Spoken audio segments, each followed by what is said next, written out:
Скъпи приятели, искаме да споделим за сериозна изборна измама.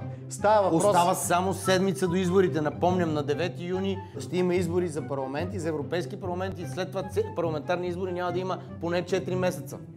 Колко дена има до изборите? 7. По 2? 14. Плюс 1? 15. Номер 5. Искам да споделя... Чакай, че плюя като идиот.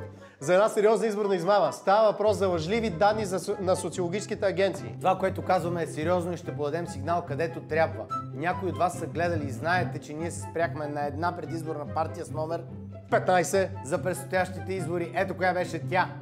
Съмишленици, сподвижници на Божественото семейство, Народна партия Истината и само Истината. Венци и слава на живия Бог, венци и слава на делото на нашия Господ Исус Христос. Амин да бъде. Миньончета, всички в парламента са миньончета. Дайте на Бога слово, за да може Той да си свърши работата.